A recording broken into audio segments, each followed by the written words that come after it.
Centre point Tamil Nadu நேயர்களுக்கும் கரூரில் ஏற்பட்ட அந்த கோர விபத்தில் பல விமர்சனங்கள், பல கருத்துக்கள், ஆளுங்கட்சியின் அறிக்கைகள், எதிர்க்கட்சியின் கருத்துக்கள் என்று பல்வேறு கோணங்களில் அந்த கோர சம்பவத்தை மக்கள் பார்த்து கொண்டிருக்கிறார்கள். அப்படி பார்த்து அதில் எது உண்மை என்று கவனித்துக் கொண்டிருக்கிற மக்களுக்கும் வணக்கம்.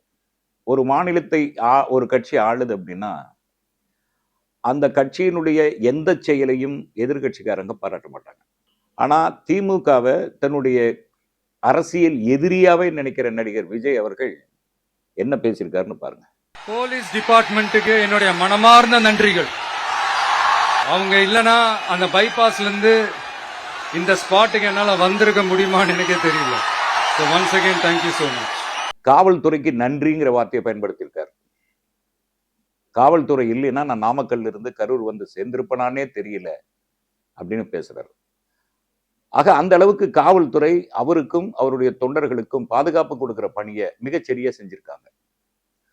ஆனா இன்னைக்கு சட்டசபையில எதிர்கட்சியா இருக்கிற ஐயா எடப்பாடியார் அவர்கள் அந்த கரூரினுடைய சம்பவத்துல 3 குற்றச்சாட்டை வைக்கிறாரு. 1, காவல்துறை சரியா பாதுகாப்பு கொடுக்கல அப்படிங்கிறாரு. விஜய் பாராட்டிட்டாரு, அது வேற. ஆனா இவர் எதிர்கட்சி இல்ல. அதே மாதிரி திடீர்னு 10 ஆம்புலன்ஸ் எப்படி வந்துச்சுன்னு கேட்கிறாரு. 3வது, திமுக அரசு அமைச்சிருக்கிற தனிநபர் கமிஷன், அருணா ஜெகதீசன் தலைமையில் அமைச்சிருக்கிற அந்த தனிநபர் கமிஷன் மேல தனக்கு நம்பிக்கை இல்லை அப்படின்னு வைக்கிறாரு. ஐயா எடப்பாடி என்ன பண்ணிருக்கணும்னா, 1 கரூர்ல போய் அந்த மக்களுக்கு ஆறுதல் சொல்லியிருக்கணும், அல்லது தன்னுடைய ஆட்சியில ஊழல் செஞ்சு சேர்த்து வச்ச அந்த பணத்துல பரிதாபத்திற்குரிய அந்த குடும்பங்களுக்கு வாரி வாரி கொடுத்திருக்கணும். இந்த 2ஐயும் செய்யல. செத்து போன அந்த பணங்கள் மேல ஏறி நின்றுட்டு இந்த 3 குற்றச்சாட்டை வைக்கிறார். அந்த 3 குற்றச்சாட்டுக்கு நம்ம பதில் சொல்லணும். காவல்துறை இல்லை என்றால் இந்த கூட்டமே நடந்திருக்காதுன்னு நடிகர் விஜய் அவர்கள் ஒப்புதல் வாக்குமூலம் கொடுத்துட்டாரு. நீங்க எப்படி காவல்துறை சரியில்லைன்னு சொல்றீங்க? அதுக்கு நீங்க இன்னும் விளக்கம் சொல்லல. எந்த காவல்துறையை நீங்க குற்றம் சொல்றீங்க தெரியுமா? நீங்க ஆட்சியில் இருந்தபோது தூத்துக்குடியில திட்டமிட்டு 13 பேரை சுட்டு கொண்டாங்க இதே காவல்துறை. அப்ப காவல்துறை உங்க ஆட்சியின் கீழே தான் இருந்தது, உங்க கண்ட்ரோல்ல கீழே தான் இருந்தது. ஆனா நீங்க என்ன சொன்னீங்க?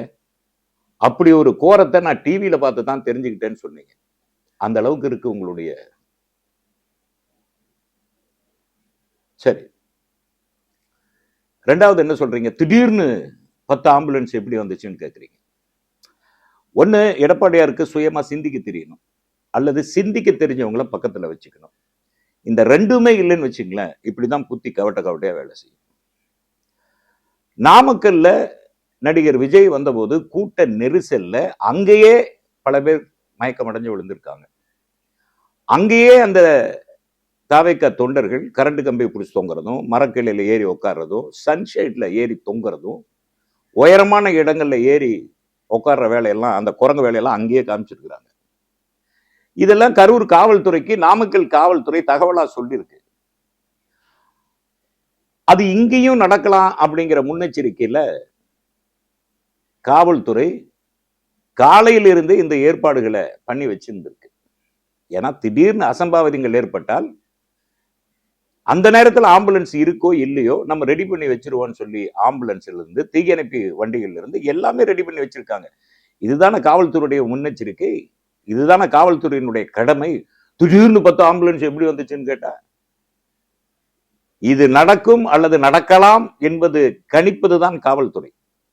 அப்படி கணிச்சதுனாலதான் காவல்துறை மயக்கம் அடைஞ்ச உடனே ஆம்புலன்ஸ் எடுத்துட்டு வந்து மயக்கம் அடைஞ்சவங்களை தூக்கிட்டு போயிருக்காங்க. இது கூட எடப்பாடியாருக்கு தெரியலையா?